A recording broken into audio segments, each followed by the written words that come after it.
Hello everyone, my name is Marwa Al-Sayed. I'm an assistant professor at Embry-Riddle Aeronautical University in Florida in the United States. My talk today is about the modeling of evaporated secondary organic aerosol that's formed in the aqueous phase during the summer in the eastern United States. But before I start, let me give you a little bit of a background. So the formation of aqSOA could be summarized as in this figure by McNeil in 2015, where in the gaseous phase, water-soluble organic gases, which is a category of aqSOCG, and this is a brief list of what these compounds could be, they are, according to Henry's law, they establish equilibrium with the aqueous phase, and in the aqueous phase, they form water-soluble organic particles, denoted as WSOCP. Now, in the aqueous phase, this WSOCP could undergo further heterogeneous reactions, which could be reversible or irreversible reactions. So the WSOCG finds a water droplet in the atmosphere, they form the WSOCP. But the critical question here is, what happens to these particles when water evaporates? In other words, upon drying. Will the particles remain in the condensed phase? In other words, the formation of the WSOCP was due to irreversible reactions? Or will the particles repartition back to the gaseous phase? In other words, the formation of the aqSOA was due to reversible reactions. This question is critical because not only will the amount of SOA in the atmosphere differ by orders of magnitude depending on whether the formation is through reversible or irreversible reactions, but also this question has important implications on methods that employ particle drying, such as the EPA's methods for the determination of PM 2.5 in the atmosphere. The federal reference method and the federal equivalent methods both employ sample drying as part of their protocol. In previous studies, we have provided evidence for the evaporation of aqSOA in the eastern United States during the summer. And we showed that the evaporated mass was positively correlated with four different parameters. One parameter is relative humidity, as you can see in the figure in the upper right corner. The second parameter is the pre-existing water-soluble organics in the particle phase, as shown in the figure on the left upper corner, and also the evaporated mass was function of isoprene concentrations in addition to NOx to isoprene ratios, as shown in the two figures at the bottom respectively. So the objective of this study was to quantify the amount of evaporated aqSOA in order to be able to predict this mass in the atmosphere. In order to address this objective, our methodology relied on measuring water-soluble organic particles in both the ambient and dry phases. As shown in figure, the air sample would go inside the system through a PM 2.5 cyclone. It passes to an unperturbed channel, and through this channel it goes to the particle into liquid sampler. In short, we call it the pills, where the particles are collected inside the pills, and the aqueous sample would then be transferred to a total organic carbon analyzer in order to detect the amount of organics in the sample.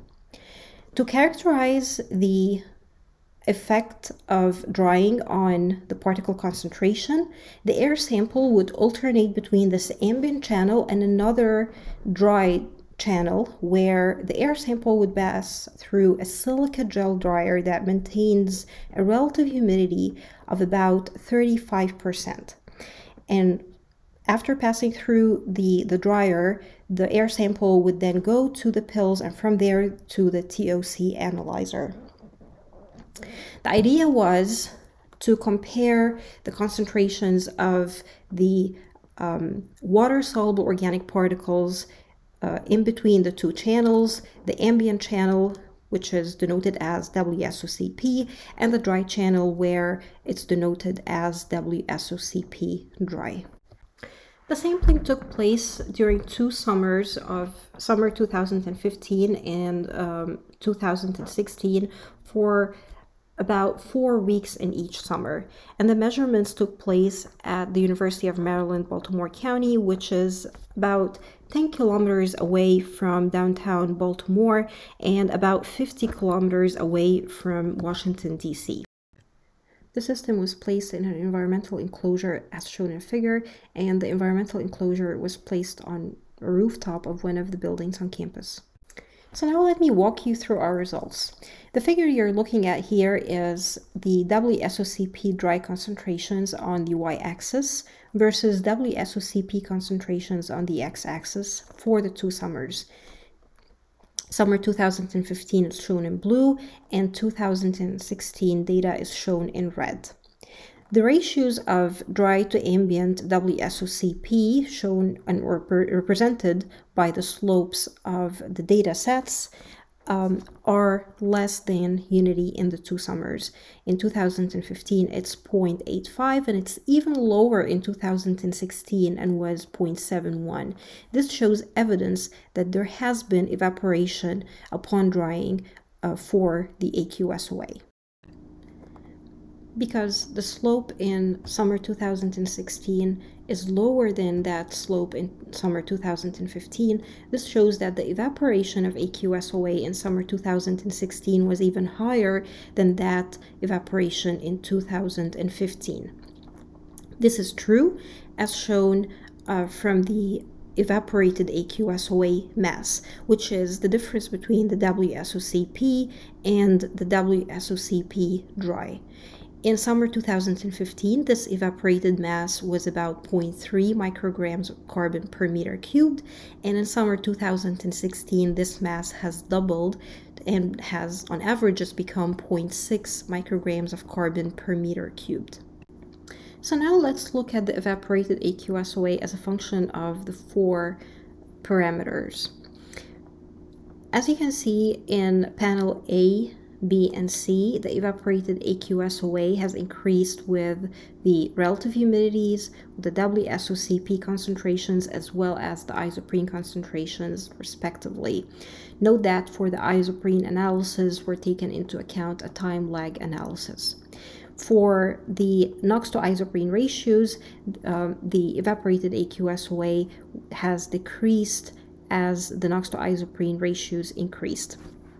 And the differences between that we observed between the 2 summers in terms of the evaporated aqSOA was due to significant differences in the levels of these 4 parameters that has led to changes in the evaporated aqSOA as well.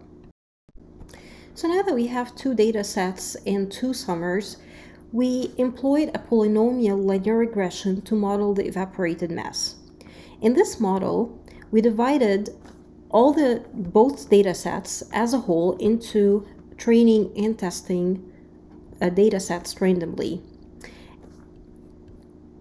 And we ran the model 100 times for testing.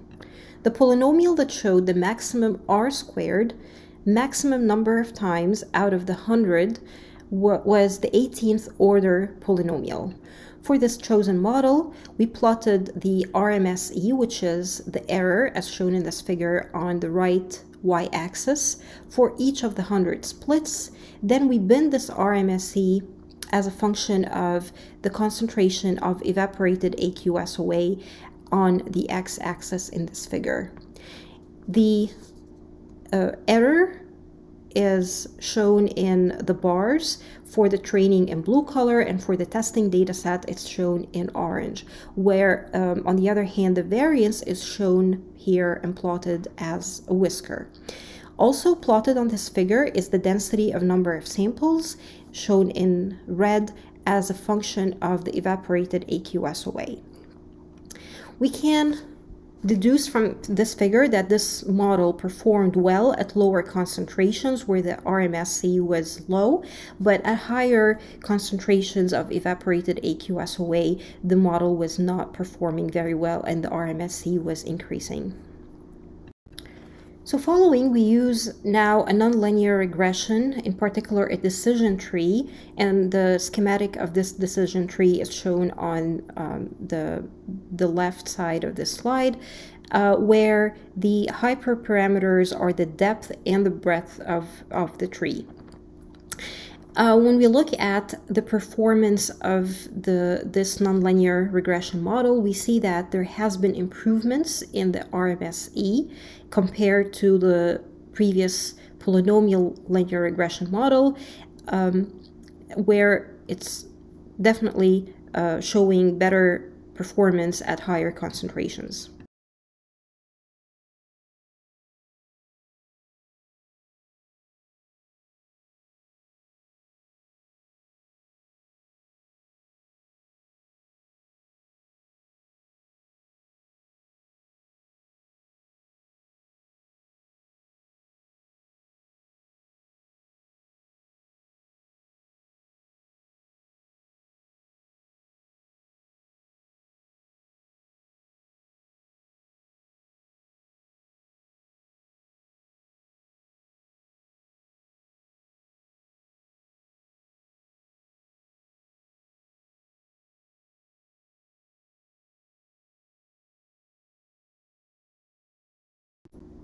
So in conclusion, we showed evidence for evaporated aqSOA that was observed in the eastern United States in 2 different summers.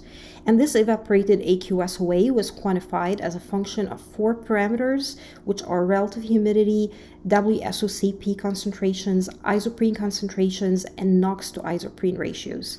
We used 3 different models that were constructed based on linear and nonlinear regressions in order to predict this evaporated aqSOA.